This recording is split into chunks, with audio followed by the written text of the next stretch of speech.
ಸ್ನೇಹಿತರೆ, ಇವತ್ತಿನ ಈ ಒಂದು ವಿಡಿಯೋದಲ್ಲಿ ನಾನು ಎಕ್ಸ್ಪ್ಲೇನ್ ಮಾಡಕ್ಕೆ ಕೊಡ್ತಾ ಇರೋ ಮೂವಿ ಹೆಸರು ಮಹಾರಾಜ ಅಂತ. ಸೊ ತಮಿಳ್ನ ಒಂದು suspense crime thriller movie. So ಈ ಒಂದು ಮೂವಿ ನಿಮಗೆ ನೆಟ್ಫ್ಲಿಕ್ಸಲ್ಲಿ ಅವೈಲಬಿಲಿಟಿ ಇದೆ, ಹೋಗಿ ಚೆಕ್ಔಟ್ ಮಾಡ್ಕೋಬೋದು. ಹಾಗೆ ಸ್ಪಾಯ್ಲರ್ ಅಲರ್ಟ್ ಕೊಡೋದಾದರೆ ಈ ಒಂದು ವಿಡಿಯೋದಲ್ಲಿ ತುಂಬಾ ಸ್ಪಾಯ್ಲರ್ಸ್ ಇದೆ. ಸೊ ನಾನು ಮೊದಲು ಸಿನಿಮಾನ ನೋಡಿ ನಂತರ ಈ ಒಂದು ವಿಡಿಯೋನ ನೋಡ್ತೀನಿ, ಆದರೆ ಮೊದಲು ಮೂವಿನ ನೋಡಿ ನಂತರ ಈ ಒಂದು ವಿಡಿಯೋನ ಪ್ಲೇ ಮಾಡಿ ಅಂತ ಹೇಳ್ತಾ ಇವತ್ತಿನ ಈ ಒಂದು ವಿಡಿಯೋನ ಇನ್ನು ಹೆಚ್ಚಿನ ಟೈಮ್ ವೇಸ್ಟ್ ಮಾಡಿದೆ. ಬನ್ನಿ ಸ್ನೇಹಿತರೆ, ಸ್ಟಾರ್ಟ್ ಮಾಡುವ. ಸೊ ಮೂವಿಯ ಸ್ಟೋರಿ ಚೆನ್ನೈಯಿಂದ ಶುರುವಾಗುತ್ತೆ. ಎಲ್ಲಿ ನಾವು ಮಹಾರಾಜ ಅನ್ನೋ ಒಬ್ಬ ವ್ಯಕ್ತಿನ ನೋಡ್ತೀವಿ. ಅವನೊಂದು ಸಲೂನಲ್ಲಿ ಕೆಲಸ ಮಾಡ್ತಿರ್ತಾನೆ. ಅವನು ಒಂದು ಚಿಕ್ಕ ಸಿಟಿಯ ಮಿಡ್ಲ್ ಕ್ಲಾಸ್ನ ಕುಟುಂಬದವನಾಗಿದ್ದ. ಅವನಿಗೆ ಒಬ್ಬಳು ಚಿಕ್ಕ ಮಗಳು ಕೂಡ ಇರ್ತಾಳೆ, ಯಾರನ್ನ ಅವನು ಪ್ರಾಣಕ್ಕಿಂತ ಹೆಚ್ಚಾಗಿ ಇಷ್ಟಪಡ್ತಿರ್ತಾನೆ.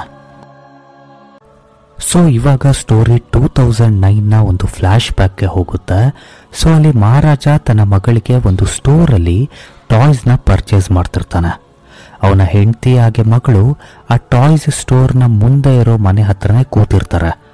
ಸೊ ಅದೇ ಟೈಮ್ಗೆ ಒಂದು ಲಾರಿ ಕಂಪ್ಲೀಟ್ ಆಗಿ ಡಿಸ್ಬ್ಯಾಲೆನ್ಸ್ ಆಗಿ ಆ ಮನೆ ಒಳಗಡೆ ಹೋಗ್ಬಿಡುತ್ತೆ. ಸೊ ಇವಾಗ ಸೀನ್ 2013ಗೆ ಶಿಫ್ಟ್ ಆಗುತ್ತೆ.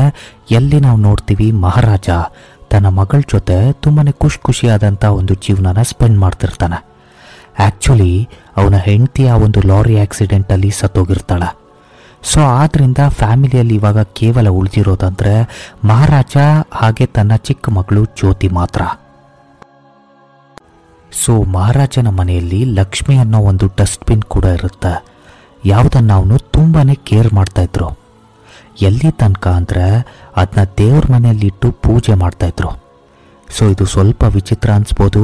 ಯಾವುದ್ರಲ್ಲಿ ನಾವು ಕಸನ ಹಾಕ್ತೀವೋ ಅದನ್ನೇ ಪೂಜೆ ಮಾಡೋದು ಸ್ವಲ್ಪ ವಿಚಿತ್ರ. ಸೊ ಮಹಾರಾಜನ ಮಗಳು ಜ್ಯೋತಿ 10th ಸ್ಟ್ಯಾಂಡರ್ಡಲ್ಲಿ ಓದ್ತಿರ್ತಾಳೆ. ಆದರೆ ಯಾವ ಟೈಮಲ್ಲಿ ಮಕ್ಕಳ ಗಮನ ಓದಿನ ಮೇಲೆ ಇರಬೇಕೋ ಆ ಟೈಮಲ್ಲಿ ಇವಳ ಇಂಟ್ರೆಸ್ಟ್ ಸ್ಪೋರ್ಟ್ಸ್ ಮೇಲೆ ಇತ್ತು. ಸೊ ಈ ಕಾರಣದಿಂದಲೇ ಎಲ್ಲ ಟೀಚರ್ಸ್ ಅವಳ ಮೇಲೆ ಕಂಪ್ಲೇಂಟ್ ಮಾಡಿ ಪನಿಷ್ಮೆಂಟ್ ಕೂಡ ಕೊಡ್ತಾ ಇದ್ರು. ಆದರೂ ಇದೆಲ್ಲರ ಮಧ್ಯೆ ಅವಳ ಒಬ್ಬರು ಸ್ಪೋರ್ಟ್ಸ್ ಟೀಚರ್ ಆಸಿಫಾ ಜ್ಯೋತಿಗೆ ತುಂಬಾನೇ ಸಪೋರ್ಟ್ ಮಾಡ್ತಾ ಇದ್ರು. ಸೊ ಒಂದು ದಿನ ಏನಾಗುತ್ತಂದರೆ ಜ್ಯೋತಿ ಮೇಲೆ ತುಂಬ ಕಂಪ್ಲೇಂಟ್ಸ್ ಬರ್ತಾ ಇದ್ದ ಕಾರಣ ಸ್ಕೂಲ್ ಪ್ರಿನ್ಸಿಪಲ್ ಜ್ಯೋತಿ ಹಾಗೆ ಮಹಾರಾಜನ ತಮ್ಮ ಚೇಂಬರ್ಗೆ ಕರೆಸ್ತಾರೆ. ಆ್ಯಂಡ್ ಜ್ಯೋತಿಗೆ ತುಂಬಾನೇ ಬಯೋಕೆ ಶುರು ಮಾಡ್ತಾರೆ. ಸೊ ಆಸಿಫಾ ಜ್ಯೋತಿನ ಸೇಫ್ ಮಾಡೋಕೆ ಇನ್ನೊಬ್ಬ ಸ್ಟೂಡೆಂಟ್ನ ಪ್ರಿನ್ಸಿಪಲ್ ಮುಂದೆ ಕಳಿಸ್ತಾರೆ. ಆದರೆ ಪ್ರಿನ್ಸಿಪಲ್ ಆ ಸ್ಟೂಡೆಂಟ್ಗೆ ಎಲ್ಲರ ಮುಂದೆ ಕಪಾಳ ಕೊಡ್ದು ಮತ್ತೆ ಜ್ಯೋತಿನ ಬಯೋಕೆ ಶುರು ಮಾಡ್ತಾರೆ. ಮಹಾರಾಜ ಜ್ಯೋತಿನ ತುಂಬ ಪ್ರೀತಿಯಿಂದ ನೋಡ್ಕೊಂಡಿರ್ತಾನೆ. ಸೊ ಆದ್ರಿಂದ ಅವನಿಗೆ ಇದನ್ನೆಲ್ಲ ನೋಡೋಕ್ಕಾಗಲ್ಲ. ಸೊ ಅವನು ಪ್ರಿನ್ಸಿಪಲ್ಗೆ ಜ್ಯೋತಿ ಹತ್ರ ಕ್ಷಮೆ ಕೇಳೋದಕ್ಕೆ ತುಂಬಾನೇ ಫೋರ್ಸ್ ಮಾಡ್ತಾನೆ. ಆ್ಯಂಡ್ ಪ್ರಿನ್ಸಿಪಲ್ ಕೂಡ ಅನ್ಸುತ್ತೆ ಈ ಮನುಷ್ಯ ಸಾರಿ ಕೇಳ್ದಲೇ ಇಲ್ಲಿಂದ ಹೋಗಲ್ಲ ಅಂತ. ಸೊ ಅವರು ಜ್ಯೋತಿ ಹತ್ರ ಕ್ಷಮೆ ಕೇಳ್ತಾರೆ. ಮಹಾರಾಜ ದಿನದ ಮ್ಯಾಕ್ಸಿಮಮ್ ಟೈಮ್ನ ಜ್ಯೋತಿ ಜೊತೆನೇ ಕಳೀತಾ ಇದ್ದ.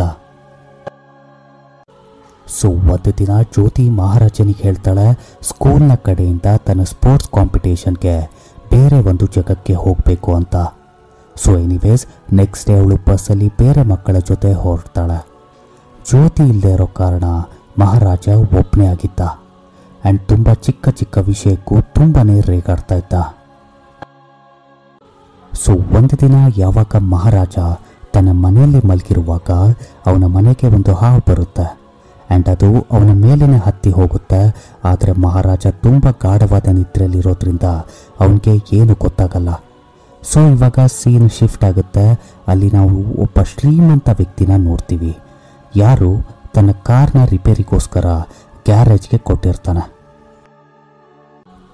ಅದೇ ಟೈಮ್ಗೆ ಅವನಿಗೆ ನೆನಪಾಗುತ್ತೆ ಕಾರಲ್ಲಿ ಅವನ ಒಂದು ಸ್ಪೆಕ್ಸ್ ಉಳ್ಕೊಂಡಿದೆ. ಸೊ ಆದ್ರಿಂದ ಅವನು ಗ್ಯಾರೇಜ್ಗೆ ಅದ್ರ ಬಗ್ಗೆ ವಿಚಾರಿಸೋದಕ್ಕೆ ಬರ್ತಾನೆ. ಆದರೆ ಅಲ್ಲಿ ಆ ಸ್ಪೆಕ್ಸ್ ಬಗ್ಗೆ ಯಾರ ಹತ್ರನೂ ಮಾಹಿತಿ ಇರೋದಿಲ್ಲ. ಆ್ಯಂಡ್ ಇದನ್ನ ಕೇಳಿ ಅವನಿಗೆ ತುಂಬಾನೇ ಸಿಟ್ಟು ಬಂದು ಎಲ್ಲರನ್ನ ಹೊಡೆಯೋದಕ್ಕೆ ಶುರು ಮಾಡ್ತಾನೆ. ಎನಿವೇಸ್ ಅದೇ ಟೈಮ್ಗೆ ಅಲ್ಲಿ ದನ ಅನ್ನೋ ಒಬ್ಬ ವ್ಯಕ್ತಿ ಬರ್ತಾನೆ. ಯಾವ ಒಬ್ಬ ವ್ಯಕ್ತಿ ಆ ಒಂದು ಕಾರ್ನ ಅವನ ಮನೆಗೆ ಡೆಲಿವರ್ ಮಾಡಿರ್ತಾನೆ. ಸೊ ಆಗ ಆ ಗ್ಯಾರೇಜ್ನ ಓನರ್ ದನ ಹತ್ರ ಆ ಸ್ಪೆಕ್ಸ್ ಬಗ್ಗೆ ವಿಚಾರಿಸ್ತಾನೆ. ಆದರೆ ದನ ಇನ್ನೇನು ಉತ್ತರ ಕೊಡಬೇಕು ಅನ್ನೋಷ್ಟರಲ್ಲೇ ಆ ಶ್ರೀಮಂತ ವ್ಯಕ್ತಿ ಅವನಿಗೆ ಹೊಡೆಯೋಕ್ಕೆ ಶುರು ಮಾಡ್ತಾನೆ. ಸಾಯಂಕಾಲ ಅನ್ನೋಷ್ಟೊತ್ತಿಗೆ ಸ್ಪೆಕ್ಸ್ ನನಗೆ ತಲುಪಬೇಕು ಅಂತ ವಾರ್ನ್ ಮಾಡಿ ಅಲ್ಲಿಂದ ಹೊರಟೋಗ್ತಾನೆ. ಸೊ ನೆಕ್ಸ್ಟ್ ಸೀನಲ್ಲಿ ನಾವು ನೋಡ್ತೀವಿ ಆ ಶ್ರೀಮಂತ ವ್ಯಕ್ತಿ ಸಾಯಂಕಾಲ ಅವನ ಸ್ನೇಹಿತರ ಜೊತೆ ಕೂತಿರ್ತಾನೆ. ಸೊ ಅದೇ ಟೈಮ್ಗೆ ಅಲ್ಲಿ ದನ ಬರ್ತಾನೆ ಆ್ಯಂಡ್ ಅವನ ಕೈಯಲ್ಲಿ ಆ ಒಂದು ಸ್ಪೆಕ್ಸ್ ಕೂಡ ಇತ್ತು. ಯಾವುದನ್ನು ಅವನು ಅಲ್ಲೇ ಮುರಿದಾಕ್ತಾನೆ. ಇದನ್ನೆಲ್ಲ ನೋಡಿ ಆ ಶ್ರೀಮಂತ ವ್ಯಕ್ತಿ ಮತ್ತೆ ದನನ ಹೊಡೆಯೋಕೆ ಶುರು ಮಾಡ್ತಾನೆ. ಸೊ ಆದರೆ ಈ ಟೈಮ್ ಕಥೆನೇ ಬೇರೆ ಇತ್ತು. ದನ ಆ ವ್ಯಕ್ತಿನ ಹಾಗೆ ಅವನ ಸ್ನೇಹಿತರನ್ನ ತುಂಬ ಕೆಟ್ಟದಾಗಿ ಹೊಡೆದು ಅಲ್ಲಿಂದ ಹೊರಟೋಗ್ತಾನೆ. ಸೊ ಇದನ್ನ ನೋಡಿದರೆ ದನ ಯಾವುದೋ ಕಾಮನ್ ಮ್ಯಾನ್ ಅನಿಸ್ತಿರ್ಲಿಲ್ಲ. ಐ ಮೀನ್ ಗ್ಯಾರೇಜಲ್ಲಿ ಕೆಲಸ ಮಾಡೋರಿಗೆ ಒಬ್ಬ ಶ್ರೀಮಂತನ ಮೇಲೆ ಈ ಥರ ಕೈ ಮಾಡೋದಕ್ಕೆ ಧೈರ್ಯ ಬರಲ್ಲ. ಸೊ ಸೀನ್ ಶಿಫ್ಟ್ ಆಗುತ್ತೆ. ಎಲ್ಲಿ ನಾವು ಮಹಾರಾಜನ ನೋಡ್ತೀವಿ. ಯಾರು ಪೊಲೀಸ್ ಸ್ಟೇಷನ್ಗೆ ಬಂದಿರ್ತಾನೆ. ನಮಗೆ ಗೊತ್ತಾಗುತ್ತೆ ಮಹಾರಾಜನಿಗೆ ತುಂಬಾ ಏಟಾಗಿದೆ. ಐ ಮೀನ್ ಯಾರೋ ಅವನಿಗೆ ಹೊಡೆದಿರ್ತಾರೆ. ಹಾಗೆ ಅಲ್ಲಿ ಇನ್ಸ್ಪೆಕ್ಟರ್ ನಲ್ಲ ಸೇವಂ ಅವನಿಗೆ ಇಲ್ಲಿಗೆ ಬರೋ ಕಾರಣನ ಕೇಳ್ತಾರೆ. ಯಾವುದಕ್ಕೆ ಮಹಾರಾಜ ಉತ್ತರ ಕೊಡ್ತಾನೆ, ಅವನ ಲಕ್ಷ್ಮಿ ಮನೆಯಲ್ಲಿ ಕಾಣಿಸ್ತಾ ಇಲ್ಲ. ಸೊ ಇದರ ಮೇಲೆ ಆ ಇನ್ಸ್ಪೆಕ್ಟರ್ ರಿಪೋರ್ಟ್ನ ರೆಡಿ ಮಾಡ್ತಾನೆ ಆ್ಯಂಡ್ ಕೇಳ್ತಾನೆ ಲಕ್ಷ್ಮಿ ನಿಮಗೆ ಏನಾಗಬೇಕು ಅಂತ. ಆಗ ಮಹಾರಾಜ ಹೇಳ್ತಾನೆ, ಲಕ್ಷ್ಮಿ ಆ್ಯಕ್ಚುಲಿ ನಮ್ಮ ಮನೆಯಲ್ಲಿದ್ದ ಒಂದು ಡಸ್ಟ್ಬಿನ್. ಇದನ್ನ ಕೇಳಿ ನಲ್ಲ ಸೇವಂಗೆ ತುಂಬಾ ಸಿಟ್ಟು ಬಂದು ಅವನಿಗೆ ಅಲ್ಲಿಂದ ಹೋಗೋಕೆ ಹೇಳ್ತಾನೆ. ಆದರೆ ಮಹಾರಾಜ ತುಂಬಾ ಸೀರಿಯಸ್ ಆಗಿದ್ದ ಆ್ಯಂಡ್ ಹೇಳ್ತಾನೆ, ಲಕ್ಷ್ಮಿ ಸಿಗೋ ತನಕ ನಾನು ಎಲ್ಲಿ ಹೋಗಲ್ಲ ಅಂತ. ಇವಾಗ ಇನ್ಸ್ಪೆಕ್ಟರ್ಗೆ ಈ ಮಾತಿಂದ ತುಂಬಾ ಕೋಪ ಬಂದು ಅವನನ್ನು ಫೋರ್ಸ್ಫುಲಿ ಆಚೆ ಹಾಕೋ ಪ್ರಯತ್ನ ನಡೆಯುತ್ತೆ. ಆದರೆ ಮಹಾರಾಜ 1 ಇಂಚ್ ಕೂಡ ಅಲ್ಲಾಡ್ತಿರ್ಲಿಲ್ಲ. ಸೊ ಇದೆಲ್ಲರ ಮಧ್ಯೆ ಸ್ಟೇಷನಲ್ಲಿ ತುಂಬಾ ಹಂಗಾಮ ಶುರು ಆಗಿರುತ್ತೆ. ಸೊ ಮುಂದೆ ವರದರಾಜನ್ ಅನ್ನೋ ಒಬ್ಬ ಪೊಲೀಸ್ ಆಫೀಸರ್ನ ನಾವು ನೋಡ್ತೀವಿ. ಯಾರು ಒಂದು ಕೇಸ್ನ ಸಾಲ್ವ್ ಮಾಡ್ತಿರ್ತಾನೆ. ಆ್ಯಕ್ಚುಲಿ ಕೇಸ್ ಏನೆಂದರೆ ಒಬ್ಬ ಕಳ್ಳ ಯಾರು ಪೊಲೀಸ್ ಆಫೀಸರ್ ಜೊತೆ ಮಿಂಗಲ್ ಆಗಿರ್ತಾನೆ, ಅವನು ಒಬ್ಬ RD ಆಫೀಸರ್ನ ಮನೆಯಲ್ಲಿ ಕಳ್ತನ ಮಾಡಿರ್ತಾನೆ. ಯಾರನ್ನ ವರದರಾಜನ್ ಅರೆಸ್ಟ್ ಕೂಡ ಮಾಡಿರ್ತಾನೆ. ಆದರೆ ವರದರಾಜನ್ ಅಸಲಿ ಜ್ಯುವೆಲ್ರಿ ಬದಲಿಗೆ ನಕಲಿ ಜ್ಯುವೆಲ್ರಿನ ಆ RD ಆಫೀಸರ್ಗೆ ಕೊಟ್ಟು ಒರಿಜಿನಲ್ ಜ್ಯುವೆಲ್ರಿನ ತನ್ನ ಜೊತೆನೇ ಇಟ್ಕೋತಾನೆ. ಯಾವ ಪೊಲೀಸ್ ಸ್ಟೇಷನ್ಗೆ ಮಹಾರಾಜ ಬಂದಿರ್ತಾನೋ ಅದು ಆ್ಯಕ್ಚುಲಿ ವರದರಾಜನ್ನ ಜೂರಿಸ್ಡಿಕ್ಷನ್ಗೆ ಬರೋದು. ವರದರಾಜನ್ ಯಾವಾಗ ಅಲ್ಲಿನ ಪರಿಸ್ಥಿತಿನ ನೋಡ್ತಾನೋ ಆಗ ಮಹಾರಾಜನ ಹತ್ರ ಅವನ ಕಂಪ್ಲೇಂಟ್ ಬಗ್ಗೆ ಕೇಳ್ತಾನೆ. ಆಗ ಮಹಾರಾಜ ಹೇಳ್ತಾನೆ, ಕೆಲಸ ಮುಗಿಸ್ಕೊಂಡು ಮನೆಗೆ ಬಂದಾಗ 3 ಕಳ್ಳರು ಆಲ್ರೆಡಿ ಅವನ ಮನೆಯಲ್ಲಿದ್ದರು. ಇವನ ಮೇಲೆ ಅಟ್ಯಾಕ್ ಮಾಡಿ ಲಕ್ಷ್ಮಿನ ತಗೊಂಡು ಓಡೋದ್ರು ಅಂತ. ಇವಾಗ ವರದರಾಜನ್ ಕೂಡ ಮಹಾರಾಜನಿಗೆ ಲಕ್ಷ್ಮಿ ಯಾರು ಅಂತ ಕೇಳ್ತಾನೆ. ಯಾವುದಕ್ಕೆ ಮಹಾರಾಜ, ಲಕ್ಷ್ಮಿ ನಮ್ಮ ಮನೆಯ ಒಂದು ಡಸ್ಟ್ಬಿನ್, ಯಾವುದು ನನಗೆ ತುಂಬಾ ಅಮೂಲ್ಯವಾದದ್ದು.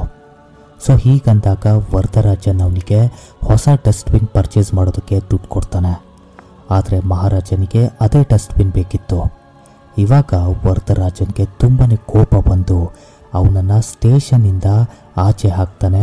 ಆದರೂ ಕೂಡ ಮಹಾರಾಜ ಅಲ್ಲಿಂದ ಹೋಗಲ್ಲ. ಆಗ ವರದರಾಜನ್ಗೆ ಅನಿಸುತ್ತೆ, ಒಬ್ಬ ವ್ಯಕ್ತಿ ಒಂದು ಡಸ್ಟ್ಬಿನ್ಗೆ ಇಷ್ಟೆಲ್ಲ ಮಾಡ್ತಾ ಇದ್ದಾನೆ ಅಂದರೆ ಅದು ಯಾವುದೋ ಸಾಮಾನ್ಯವಾದ ಡಸ್ಟ್ಬಿನ್ ಅಂತೂ ಅಲ್ಲ. ಸೊ ಇದರ ಜೊತೆಗೇ ಅವನು ಮಹಾರಾಜನ ಕೇಸ್ನ ಫೈಲ್ ಮಾಡ್ಕೋತಾನೆ. ನಂತರ ವರದರಾಜನ್ ತನ್ನ ಟೀಮ್ನ ಜೊತೆ ಮಹಾರಾಜನ ಮನೆಗೆ ಹೋಗಿ ಎನ್ಕ್ವೈರಿ ಶುರು ಮಾಡ್ತಾನೆ. ಇದಾದ್ಮೇಲೆ ಸೆಲ್ವಂ ಹೆಸರಿನ ಒಬ್ಬ ಕಳ್ಳನನ್ನು ತೋರಿಸ್ತಾರೆ.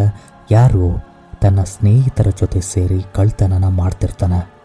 ಅವರ ಮೇನ್ ಟಾರ್ಗೆಟೆಡ್ ಮನೆ ಅಂದರೆ ಯಾವ ಮನೆಯಲ್ಲಿ ಯಾವುದೇ ಗಂಡಸರು ಇರಬಾರ್ದು. ಆ್ಯಂಡ್ ಕಳ್ತನ ಮಾಡಿದ್ದಾದ್ಮೇಲೆ ಮನೆಯ ಹೆಂಗಸರಿಗೆ ಸೆಕ್ಷುವಲ್ ಅಸಾಲ್ಟ್ ಮಾಡ್ತಾಯಿದ್ರು. ಸೊ ನೆಕ್ಸ್ಟ್ ಸೀನಲ್ಲಿ ನಾವು ನೋಡ್ತೀವಿ, ಸೆಲ್ವಂಗೆ ಮದುವೆ ಆಗಿರುತ್ತೆ.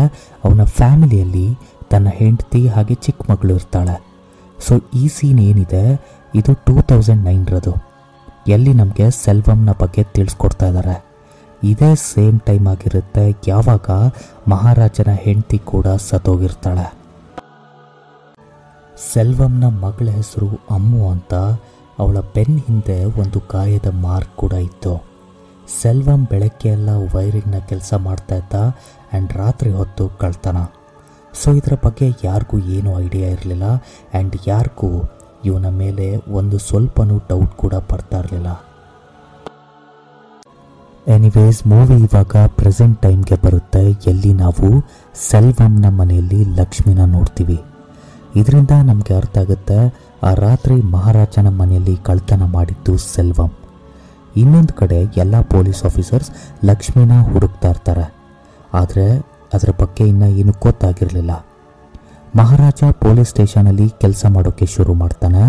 ಅವನು ವರದರಾಜನ್ಗೆ ಲಕ್ಷ್ಮಿನ ಹುಡ್ಕೋದಕ್ಕೆ 5 ಲಕ್ಷ ಕೊಡೋದಾಗಿ ಪ್ರಾಮಿಸ್ ಮಾಡಿದ್ದ. ಇದರಲ್ಲಿ ಅವನು ಆಲ್ರೆಡಿ ಅಡ್ವಾನ್ಸ್ 50,000 ಕೊಟ್ಟಿರ್ತಾನೆ. ಸೊ ನೆಕ್ಸ್ಟ್ ಸೀನಲ್ಲಿ ನಾವು ನೋಟಿಸ್ ಮಾಡ್ತೀವಿ ಮಹಾರಾಜ ವರದರಾಜನ್ಗೆ ವೆಯ್ಟ್ ಮಾಡ್ತಾ ಇರ್ತಾನೆ. ಸೊ ಅದೇ ಟೈಮ್ಗೆ ತನ ವರ್ಕ್ ಮಾಡ್ತಾ ಇದ್ದ ಗ್ಯಾರೇಜ್ನ ಮೆಕ್ಯಾನಿಕ್ ಒಬ್ಬ ಬರ್ತಾನೆ. ಮಹಾರಾಜ ಕೇಳೋದಕ್ಕೆ ಅವನು ಹೇಳ್ತಾನೆ ಅವರ ಕಂಪ್ನಿಯಲ್ಲಿ ಕೆಲಸ ಮಾಡ್ತಾ ಇದ್ದ ತನ ಸುಮಾರು ದಿನದಿಂದ ಮಿಸ್ಸಿಂಗ್ ಆಗಿದ್ದಾನೆ. ಆ್ಯಂಡ್ ಅವನು ಮಹಾರಾಜನಿಗೆ ಫೋಟೋ ಕೂಡ ತೋರಿಸ್ತಾನೆ. ಫೋಟೋನ ನೋಡ್ತಾ ಇದ್ದಾಗೇ ನಮಗೆ ಫ್ಲ್ಯಾಶ್ ಬ್ಯಾಕ್ನ ತೋರಿಸ್ತಾರೆ. ಎಲ್ಲಿ ನಾವು ನೋಟಿಸ್ ಮಾಡ್ತೀವಿ ಅದೇ ಶ್ರೀಮಂತ ವ್ಯಕ್ತಿನ ಯಾರನ್ನ ತನ ಹೊಡೆದಿರ್ತಾನೆ. ಮಹಾರಾಜ ಯಾವಾಗ ಅವನ ಮನೆಯಲ್ಲಿ ಆ ಕಳ್ಳರ ಜೊತೆ ಹೊಡೆದಾಡ್ತಾ ಇರ್ತಾನೋ ಆಗ ಒಬ್ಬ ಕಳ್ಳನ ಪಾಕೆಟಿಂದ ಅವನಿಗೆ ಒಂದು ಕಾರ್ನ ಡೀಟೇಲ್ಸ್ ಇರೋ ಒಂದು ಪೇಪರ್ ಸಿಗುತ್ತೆ. ಸೊ ಆ ಕಾರ್ನ ಓನರ್ನ ಹುಡುಕ್ತಾ ಮಹಾರಾಜ ಆ ಶ್ರೀಮಂತ ವ್ಯಕ್ತಿ ಹತ್ರ ಹೋಗ್ತಾನೆ.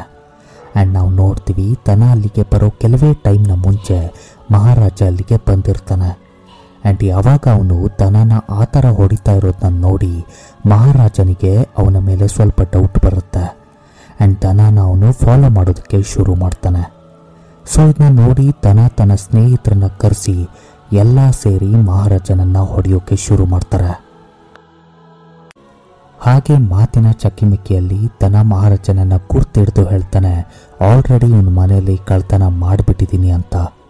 ಇದನ್ನ ಕೇಳ್ತಾ ಇದ್ದಾಗೇ ಮಹಾರಾಜ ಅವ್ರೆಲ್ಲರೂ ತುಂಬ ಕೆಟ್ಟದಾಗಿ ಹೊಡೆದಾಕ್ತಾನೆ.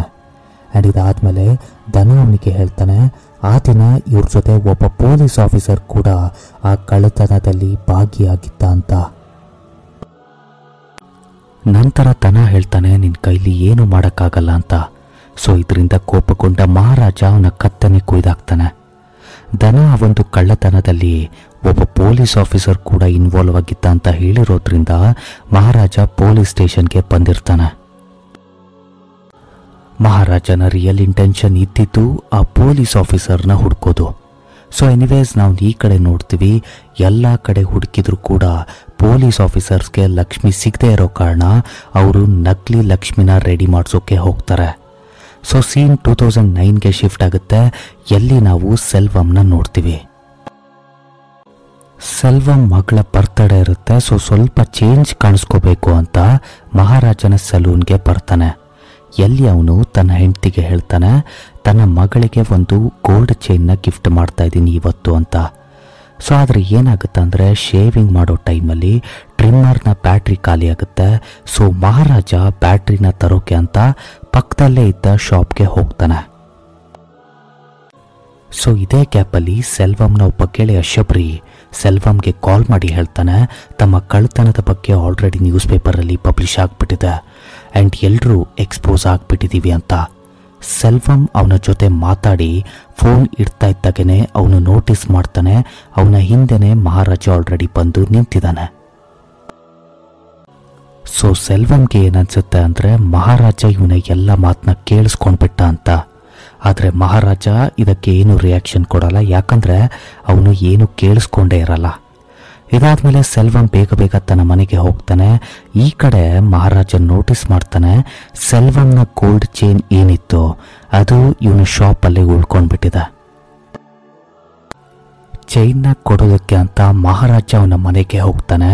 ಆದರೆ ಆಬ್ವಿಯಸ್ಲಿ ಪೊಲೀಸರಿಗೆ ಇವರ ತಂದೆ ಬಗ್ಗೆ ಗೊತ್ತಿರೋದ್ರಿಂದ ಶಬರಿನ ಆಲ್ರೆಡಿ ಎನ್ಕೌಂಟರ್ ಮಾಡಿರ್ತಾರೆ ಆ್ಯಂಡ್ ಸೆಲ್ವಂನ ಅರೆಸ್ಟ್ ಮಾಡಿರ್ತಾರೆ. ಆಗ ಸೆಲ್ವಂಗೆ ಏನನ್ಸುತ್ತೆ ಅಂದರೆ ಮೋಸ್ಟ್ಲಿ ಮಹಾರಾಜನೇ ನನ್ನ ಮಾತನ್ನು ಕೇಳಿಸ್ಕೊಂಡು ಅವನೇ ಪೊಲೀಸರಿಗೆ ಇನ್ಫಾರ್ಮ್ ಮಾಡಿರ್ಬೋದು ಅಂತ. ಸೊ ಇದರಿಂದ ಅವನು ಮಹಾರಾಜನ ಮೇಲೆ ರಿವೆಂಜ್ ತಗೋಬೇಕು ಅಂತ ನಿರ್ಧಾರ ಮಾಡ್ತಾನೆ. ಆದರೆ ಇಲ್ಲಿ ಮಹಾರಾಜ ಅವನ ಚೈನ್ನ ವಾಪಸ್ ಕೊಡೋದಕ್ಕೆ ಅಂತ ಬಂದಿರ್ತಾನಷ್ಟೆ. ಸೊ ಸೀನ್ ಮತ್ತೆ ಪ್ರೆಸೆಂಟ್ ಟೈಮ್ಗೆ ಶಿಫ್ಟ್ ಆಗುತ್ತೆ. ನಾವು ನೋಡ್ತೀವಿ ನಕಲಿ Lakshmi, I mean dustbin already ready ಆಗಿರುತ್ತೆ. ಆದರೆ ಇಲ್ಲಿ ನಕಲಿ ಕಳ್ಳ ಯಾರಾಗ್ತಾರೆ?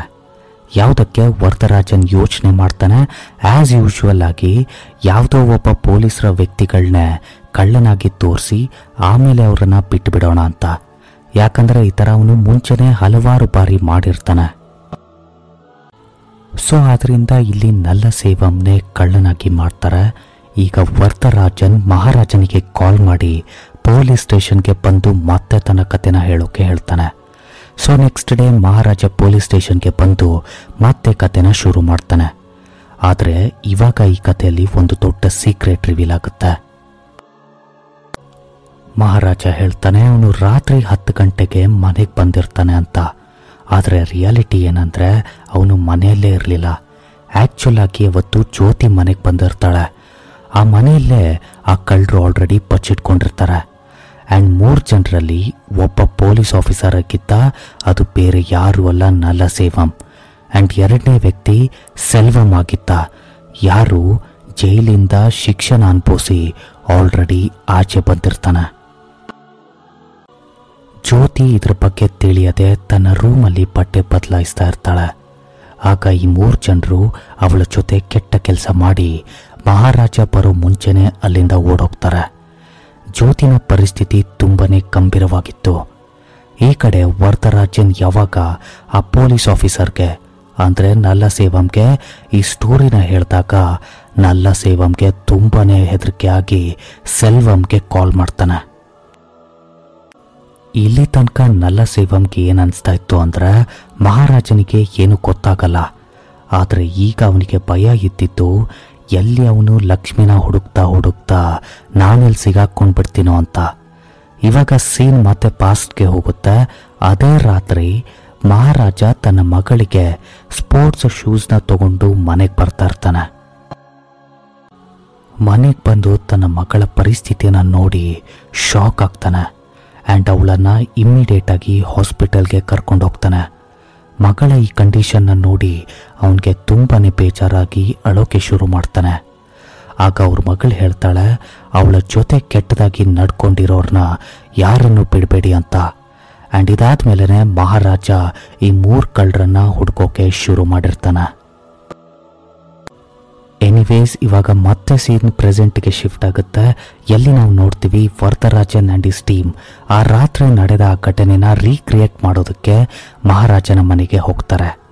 ಸೊ ಅಲ್ಲಿ ಎಲ್ಲರೂ ಕೆಲಸನ ಮಾಡ್ತಾನೆ ಇರ್ತಾರೆ. ಆಗ ಮಹಾರಾಜ ಎಲ್ಲ ಪೊಲೀಸ್ ಆಫೀಸರ್ಸ್ನ ಹಗ್ ಮಾಡ್ತಾ ಇರ್ತಾನೆ.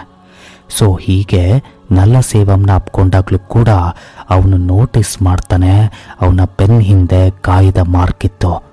ಆ್ಯಂಡ್ ಮಹಾರಾಜನಿಗೆ ಕನ್ಫರ್ಮ್ ಆಗೋಗ್ಬಿಡುತ್ತೆ ಆ ರಾತ್ರಿ ತನ್ನ ಮಗಳ ಜೊತೆ ಕೆಟ್ಟದಾಗಿ ನಡ್ಕೊಂಡಿದ್ದು ಇದೇ ವ್ಯಕ್ತಿ ಅಂತ. ಮಹಾರಾಜ ಇನ್ನೇನು ಹೇಳಬೇಕು ಅಷ್ಟರಲ್ಲೇ ವರದರಾಜನ್ ಹೇಳ್ತಾನೆ, ನಾನು ಅವನನ್ನು ಯಾವುದೇ ಕಾರಣಕ್ಕೂ ಬಿಡಲ್ಲ. ಆದರೆ ಮಹಾರಾಜನಿಗೆ ಈ ಮಾತಿನ ಬಗ್ಗೆ ಏನೂ ಅರ್ಥ ಆಗಲ್ಲ. ಆ್ಯಕ್ಚುಲಿ ಇಲ್ಲಿ ನಮಗೆ ಒಂದು ವಿಷಯ ಗೊತ್ತಾಗುತ್ತೆ. ಏನಂದರೆ ಯಾವಾಗ ತನ ಸತ್ತೋಗಿರ್ತಾನೆ ಅದರ ಬಗ್ಗೆ ವರದರಾಜನ್ ಈ ಕೇಸ್ ಬಗ್ಗೆ ಆಲ್ರೆಡಿ ಗೊತ್ತಿರುತ್ತೆ. ಅವನು ಕೇಸ್ನ ಕಂಪ್ಲೀಟಾಗಿ ರಿಸರ್ಚ್ ಮಾಡ್ತಾ ಡಾಕ್ಟರ್ನ ಹತ್ರ ಹೋಗಿದ್ದ. ಎಲ್ಲಿ ಅವನಿಗೆ ತಿಳಿಯುತ್ತೆ ಮಹಾರಾಜನ ಮಗಳ ಜೊತೆ ಕೆಟ್ಟದಾಗಿ ನಡ್ಕೊಂಡಿದ್ದಾರೆ. ಆ್ಯಂಡ್ ವರದರಾಜನ್ಗೆ ಮಹಾರಾಜನಿಗೆ ಈ ವಿಷಯ ತಿಳಿದಿರೋದು ಕೂಡ ಮುಂಚೆನೇ ಗೊತ್ತಿತ್ತು. ಇನ್ಫ್ಯಾಕ್ಟ್ ಇಲ್ಲಿ ವರದರಾಜನ್ ಮಹಾರಾಜನ ಜೊತೆ ಸೇರಿ ಮಹಾರಾಜನಿಗೆ ಹೆಲ್ಪ್ ಮಾಡ್ತಾ ಇರ್ತಾನೆ. ಆ್ಯಂಡ್ ಲಕ್ಷ್ಮಿನ ಹುಡ್ಕೋದು ಒಂದು ನಾಟಕ ಆಗಿತ್ತು, ಸೋ ದ್ಯಾಟ್ ನಲ್ಲಸೇವಂಗೆ ಯಾವುದೇ ಅನುಮಾನ ಬರದೇ ಇರಲಿ ಅಂತ. ಸೊ ಇದಾದ್ಮೇಲೆ ವರದರಾಜನ್ ಮಹಾರಾಜನಿಗೆ ನಲ್ಲಸೇವಂನ ಸಾಯಿಸುವಂಥ ವೆಪನ್ ಕೂಡ ಕೊಡ್ತಾನೆ. ಆ್ಯಂಡ್ ಬೇರೆ ಎಲ್ಲ ಪೊಲೀಸರು ನಲ್ಲಸೇವಂನ ಆ ಮನೆಯಲ್ಲೇ ಲಾಕ್ ಮಾಡಿಬಿಡ್ತಾರೆ. ಆ್ಯಂಡ್ ಮಹಾರಾಜ ಅವನನ್ನು ಅಲ್ಲೇ ಆನ್ ಸ್ಪಾಟ್ ಸಾಯಿಸ್ಬಿಡ್ತಾನೆ. ನಂತರ ವರದರಾಜನ್ ಹೇಳ್ತಾನೆ, ಈ ಥರ ವ್ಯಕ್ತಿಗಳು ಕ್ಷಮೆ ಕೇಳೋಕೆ ನಾಲಾಯಕ್ ನನ್ನ ಮಕ್ಕಳು ಅಂತ. ಎನಿವೇಸ್ ಸ್ಟೋರಿ ಕಂಟಿನ್ಯೂ ಆಗುತ್ತೆ. ಆ್ಯಂಡ್ ಮಹಾರಾಜನಿಗೆ ಗೊತ್ತಿರುತ್ತೆ ನಲ್ಲಸೇವಂ ಹಾಗೆ ತನ್ನ ಜೊತೆ ಇದ್ದ 3ನೇ ವ್ಯಕ್ತಿ ಒಂದು ಕನ್ಸ್ಟ್ರಕ್ಷನ್ ಬಿಲ್ಡಿಂಗಲ್ಲಿ ಕೆಲಸ ಮಾಡ್ತಾ ಇದ್ದಾನೆ. ಆ್ಯಂಡ್ ಅಲ್ಲಿಗೆ ಹೋಗ್ತಾನೆ. ಆ್ಯಂಡ್ ಅಲ್ಲಿ ಸೆಲ್ವಂನ ನೋಡ್ತಾ ಇದ್ದಾಗನೇ ಅವನಿಗೆ ಆ ಒಂದು ಫ್ಲ್ಯಾಶ್ ಬ್ಯಾಕ್ ನೆನಪಾಗುತ್ತೆ. ಆ್ಯಂಡ್ ಎರ್ರ ಬಿರ್ರಿ ಸೆಲ್ವಂಗೆ ಹೊಡೆಯೋಕೆ ಶುರು ಮಾಡ್ತಾನೆ. ಮಹಾರಾಜ ಅವನನ್ನು ತುಂಬ ಹೊಡೆದಾದ್ಮೇಲೆ ಸೆಲ್ವಂ ಅವನಿಗೆ ಹೇಳ್ತಾನೆ, ನಾನೇನು ಸ್ವಲ್ಪ ದಿನದಲ್ಲೇ ರಿಕವರ್ ಆಗಿಬಿಡ್ತೀನಿ, ಆದರೆ ನಿನ್ನ ಮಗಳ ಬಗ್ಗೆ ಏನು ಅಂತ. ಆಗ ನಾವು ನೋಟಿಸ್ ಮಾಡ್ತೀವಿ, ಟೀಚರ್ ಆಸಿಫಾ ಜ್ಯೋತಿನ ಕರ್ಕೊಂಡು ಅಲ್ಲೇ ಬಂದಿರ್ತಾರೆ. ಆ್ಯಂಡ್ ಸ್ನೇಹಿತರೆ, ಇವಾಗ ರಿವೀಲ್ ಆಗುತ್ತೆ ಈ ಮೂವಿಯ ಒಂದು ಟ್ವಿಸ್ಟ್. ಜ್ಯೋತಿ ಸೆಲ್ವಂಗೆ ಒಂದು ಚೈನ್ ಕೊಟ್ಟು ಇದನ್ನ ನೀನೇ ಇಟ್ಕೋ ಅಂತ ಹೇಳಿ ಅಲ್ಲಿಂದ ಹೊರಟೋಗ್ಬಿಡ್ತಾಳೆ. ಚೈನ್ ನೋಡಿ ಸೆಲ್ವಂಗೆ ಶಾಕ್ ಆಗ್ಬಿಡುತ್ತೆ. ಆ್ಯಕ್ಚುಲಿ ಅದು ಅದೇ ಚೈನ್ ಆಗಿತ್ತು ಯಾವುದನ್ನು ಅವನು ಆ ದಿನ ಸಲೂನಲ್ಲಿ ಬಿಟ್ಟು ಹೋಗಿದ್ದ. ಆ್ಯಂಡ್ ಇಲ್ಲಿ ಮತ್ತೆ ಸೀನ್ 2009ಗೆ ಶಿಫ್ಟ್ ಆಗುತ್ತೆ. ಸೊ ಅಲ್ಲಿ ನಾವು ನೋಟಿಸ್ ಮಾಡ್ತೀವಿ, ಸೆಲ್ವಂ ಅರೆಸ್ಟ್ ಆಗಿ ಹೋದ್ಮೇಲೆ ಆ ದಿನ ಸೆಲ್ವಂನ ಹೆಂಡತಿ ಮಹಾರಾಜನಿಗೆ ತನ್ನ ಮಗಳು ಜ್ಯೋತಿನ ದೂರ ಇಡೋದಕ್ಕೆ ಹೇಳ್ತಾಳೆ. ಯಾಕಂದರೆ ಅವನಿಗೆ ಸ್ವಲ್ಪನೂ ಐಡಿಯಾ ಇರಲಿಲ್ಲ ಅದು ಸೆಲ್ವಂ ಹುಡುಗಿಯರ ಜೊತೆ ಎಷ್ಟು ಕೆಟ್ಟದಾಗಿ ಕೆಲಸ ಮಾಡ್ತಾ ಇದ್ದ ಅಂತ. ಸೊ ಆಬ್ವಿಯಸ್ಲಿ ಆ ದಿನ ಸೆಲ್ವಂಗೆ ಮಹಾರಾಜನ ಮೇಲೆ ಮಿಸ್ಅಂಡರ್ಸ್ಟ್ಯಾಂಡ್ ಮಾಡಿಕೊಂಡು ಜೈಲಿಂದ ಆಚೆ ಬಂದು ಈ ಒಂದು ಕೆಲಸನ ಮಾಡ್ತಾನೆ. ಆದರೆ ಶಾಕಿಂಗ್ ಏನಂದರೆ, ಮಹಾರಾಜ ಅವ್ರ ಮನೆಗೆ ಹೋದಾಗ ಪೂರ್ತಿ ತನ್ನ ಫ್ಯಾಮಿಲಿನ ಕರ್ಕೊಂಡು ಹೋಗಿದ್ದ. ಮಹಾರಾಜ ಸೆಲ್ವಂನ ಹೆಂಡತಿಗೆ ಆ ಚೈನ್ನ ಕೊಡ್ತಾನೆ. ಆದರೆ ಅವಳು ಅದನ್ನ ಇಸ್ಕೊಳ್ಳಲ್ಲ. ಹೇಳ್ತಾಳೆ ಇದು ಯಾವುದೋ ಕಳ್ತನದ ವಸ್ತುನೇ ಇರಬೇಕು. ಅದೇ ಟೈಮ್ಗೆ ಸೆಲ್ವಂನ ಮಗಳಿಗೆ ಟಾಯ್ಸ್ನ ಪರ್ಚೇಸ್ ಮಾಡಬೇಕು ಅಂತ ಮಹಾರಾಜ ಪಕ್ಕದಲ್ಲೇ ಇದ್ದ ಟಾಯ್ಸ್ ಸ್ಟೋರ್ಗೆ ಹೋಗ್ತಾನೆ. ಇದಾದ್ಮೇಲೆ ಮನೇಲಿ ಆ ಲಾರಿ ಆಕ್ಸಿಡೆಂಟ್ ಆಗುತ್ತೆ. ಸೊ ಈ ಒಂದು ಆಕ್ಸಿಡೆಂಟಲ್ಲಿ ಮಹಾರಾಜನ ಹೆಂಡತಿ, ಅವನ ಸ್ವಂತ ಮಗಳು ಹಾಗೆ ಸೆಲ್ವಂನ ಹೆಂಡತಿ ಸತ್ತೋಗ್ತಾರೆ. ಆದರೆ ಕೇವಲ ಬದುಕುಳಿದಿದ್ದು ಸೆಲ್ವಂನ ಮಗಳು. ಯಾಕಂದರೆ ಅವಳ ಮೇಲೆ ಲಕ್ಷ್ಮಿ ಅಂದರೆ ಡಸ್ಟ್ಬಿನ್ ಬಿದ್ದಿರುತ್ತೆ. ಸೊ ಇದರಿಂದ ಸೆಲ್ವಂನ ಮಗಳು ಬದುಕುಳಿತಾಳೆ. ಸೊ ಇದೇ ಕಾರಣಕ್ಕಾಗಿ ಅವರು ಆ ಡಸ್ಟ್ಬಿನ್ನ ಅಷ್ಟು ಗೌರವವಾಗಿ ನೋಡ್ಕೊಳ್ತಾ ಇದ್ರು. ಐ ಹೋಪ್ ನಿಮಗೆ ಲಕ್ಷ್ಮಿಯ ಕಾನ್ಸೆಪ್ಟ್ ಕ್ಲಿಯರ್ ಆಗಿರುತ್ತೆ. ಸೊ ಇಲ್ಲಿ ನಮಗೆ ತಿಳಿಯೋದೇನಂದರೆ, ಮಹಾರಾಜನ ಮಗಳೇನಿರ್ತಾಳೆ ಅದು ಆ್ಯಕ್ಚುಲ್ ಆಗಿ ಮಹಾರಾಜನ ಮಗಳಲ್ಲ, ಬದಲಾಗಿ ಸೆಲ್ವಂನ ಮಗಳಾಗಿರ್ತಾಳೆ. ಜ್ಯೋತಿ ವಾಪಸ್ ಹೋಗ್ತಿರುವಾಗ ಸೆಲ್ವಂ ಅವಳ ಹಿಂದೆ ಒಂದು ಗಾಯದ ಮಾರ್ಕ್ನ ಅಬ್ಸರ್ವ್ ಮಾಡ್ತಾನೆ. ಇದನ್ನ ನೋಡಿ ಸೆಲ್ವಂಗೆ ಎಲ್ಲ ಗೊತ್ತಾಗುತ್ತೆ. ಈ ಹುಡುಗಿ ಜ್ಯೋತಿ ಅಲ್ಲ, ಬದಲಾಗಿ ಅಮ್ಮು ಆಗಿದ್ಲು. ಎಲ್ಲಿ ಸೆಲ್ವಂ ರಿವೆಂಜ್ಗೋಸ್ಕರ ತನ್ನ ಮಗಳ ಜೊತೆನೇ ಕೆಟ್ಟದಾಗಿ ನಡ್ಕೊಂಡಿದ್ದ. ಇನ್ಫ್ಯಾಕ್ಟ್ ಅವನ ಸ್ನೇಹಿತರು ಕೂಡ.